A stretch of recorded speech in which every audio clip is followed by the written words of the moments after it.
안녕하세요. IM투자증권의 김동섭 이사입니다. 어저께 우리나라 정말 이해할 수 없죠. 사실 어저께 주가 상승하려고 맘먹었으면 2천까지 가는 것도 쉬운 종목대로 갈 수 있을 정도로 아주 중요한 자리였었는데 상승하다 마이너스로 끝났죠. 어저께 마이너스로 끝난 요인을 찾자라고 하면 한 두 개 정도 될 것 같습니다. 북한에서 잠수정이 두 개가 없어졌다 그러죠. 사라졌다고 하죠. 이제 그것 때문에 시장이 흔들렸다. 이건 아닌 것 같고요. 그런 뉴스가 있어서 말씀드리는 거고요.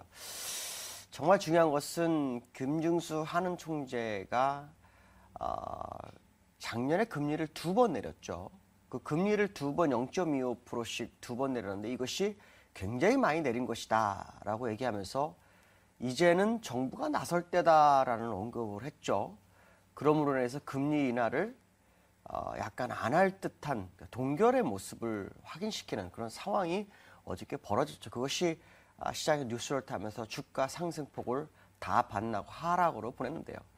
참 신기하게도 금리를 내려야 할 타이밍을 잘 못 맞추시는데 주가를 못 올라가게 하는 타이밍은 기가 막히게 맞추죠. 정말 갈 타이밍에서 확실하게 시장을 무너뜨리는 발언을 해서 주가가 더 이상 가지 못하게 하는 역할을 했습니다.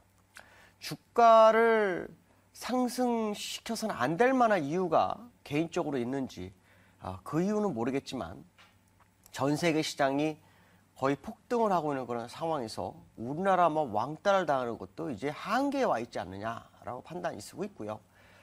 이번 주에 금통위가 있죠. 이번 금통위에서 어떤 역할을 할지는 봐야 될 것 같습니다. 그러나 지난번에 3대 3으로 끝났기 때문에 한 명이 찬성으로 돌아서면 금리는 인하가 되죠. 그때는 김준수 총재가 캐스팅 보드가 됐지만 지금 캐스팅 보드가 안 될 수도 있습니다. 어쨌든 지금은 금통위 위원들의 역할이 상당히 좀 중요하다라는 부분이고요. 우리나라가 기축통화가 아니기 때문에 금리 인하를 안 한다라는 식으로 얘기를 하고 있죠.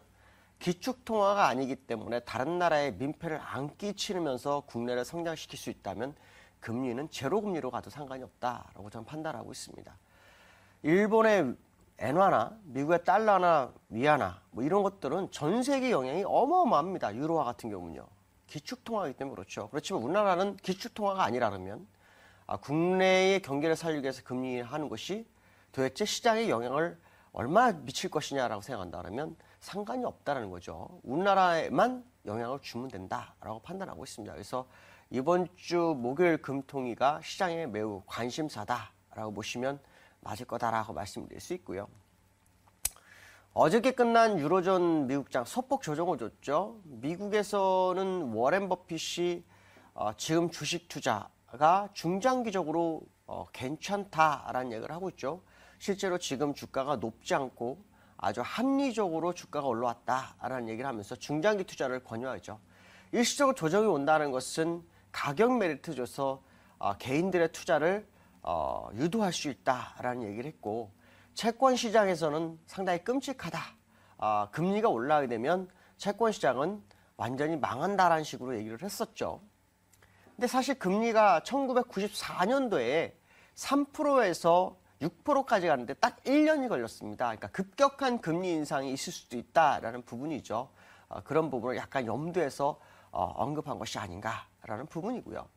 또 어저께 지모니 같은 경우에는 일본 엔화에 대해서 18개월 내에 120엔대까지 갈 것이고 엔화에 민감한 한국과 중국은 크게 영향을 받지 않을 것이다 라는 얘기를 했죠.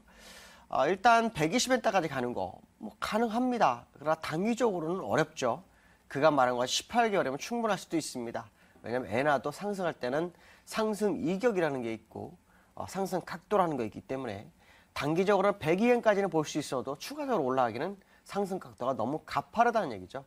결국 92엔대까지 갔다가 또 이격을 벌리면서 고점을 높여가는 전략을 구사할 수 있다라는 생각을 해야 될 것 같고요. 지금 그 20에서 금리 인하를 추가 금리 인하 가능성이 제기되는 가운데 이번에는 러시아에서 푸틴 대통령이 경기 부양책을 마련하라고 했죠. 그래서 거기도 금리를 인하할 확률이 굉장히 높아진 상황입니다. 그러니까 전 세계가 지금 금리 인하나 경기 부양책으로 주가를 끌어올리는 그런 상황이죠. 이런 모습을 본다면 우리나라도 결국은 따라가야 되지 않느냐라는 생각을 한 번쯤 해봐야 될 것 같고요. 어저께는 오스카워 라퐁텐이라 해서 옛날에 독일 전 재무장관이 있습니다. 이 사람이 상당히 중요한 언급을 했죠. 이 사람이 도대체 무슨 사람이냐? 아마 모르시는 분들 많겠지만 이분은 이 사람은 옛날에 유로화를 단일화하는 데의 창시자입니다. 이 사람이 그 당시 얘기한 것 중에 하나는 뭐냐면 단일 국가는 종말을 맞이할 거다. 그래서 유로는 하나가 된다. 그래서 이 사람이 밀어붙여가지고 유로화가 됐죠.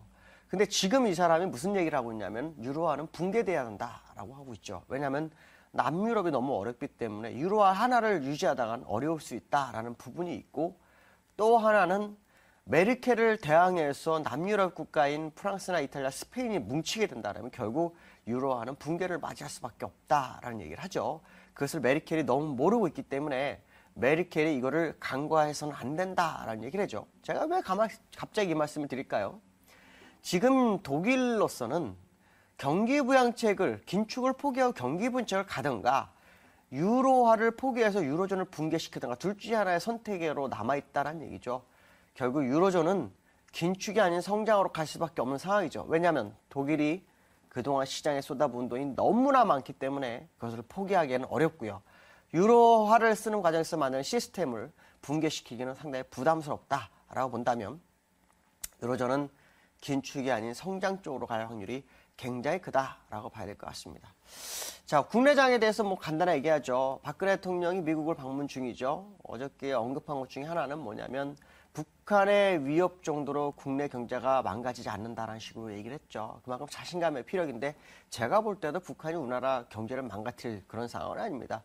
제가 볼 때는 국내의 시장에 성장 모멘텀을 어떤 식으로 주느냐에 대한 부분인데 그게 사실 오늘 추경이 있죠. 오늘 추경이 통과가 되면 국회에서 통과가 된다면 이것이 시장에는 방향성을 제시할 수 있고, 만약에 목요일날 금통위에서 금리 인하까지 한다면 이거 역시 시장의 방향성을 제시할 수 있기 때문에, 그렇다면 북한 리스크가 시장에 영향을 준 것은 매우 제한적일 수 있다라는 생각을 해봐야 될 것 같습니다. 자, 기술적 분석을 한번 해보도록 하지요. 기술적 분석 해보면 미국장 오늘 십자 도지역 나왔죠. 크게 밀리지도 않고 상승도 안 하는 모습입니다. 그렇지만 장대 양봉을 주면서 15,000원을 갔었기 때문에 소폭 조정을 주는 것은 나쁘지 않다라고 말씀드릴 수 있고요. 프랑스도 어저께 똑같이 십자 도지역이죠. 이걸 보고 이제 샛별형이라 할 수도 있고 아닐 수도 있고, 그렇지만 제가 볼 때는 샛별형에서 추세 반전이 나오거나 이런 것은 아닌 것 같습니다. 일단은 주가가 상승 쪽에 계속 일 수 있는 그런 상황이다라고 판단해야 될 것 같고요.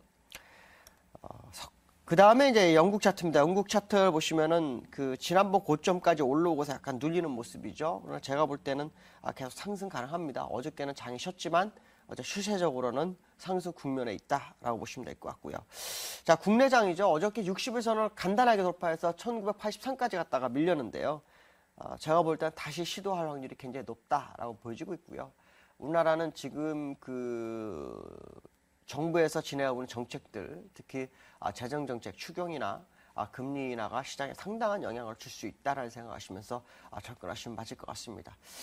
아주 중요한 시점에 힘들지만 그래도 견디면 좋은 결과가 있을 거라고 믿고요. 또 시장에서 주도주였던 삼성전자 약간 흔들리면서 그동안 낙폭과대주들이 움직이는 거 봤을 때는 주가가 상승을 출발했을 수도 있다라는 생각하시면서 시장을 보시면 될 것 같습니다.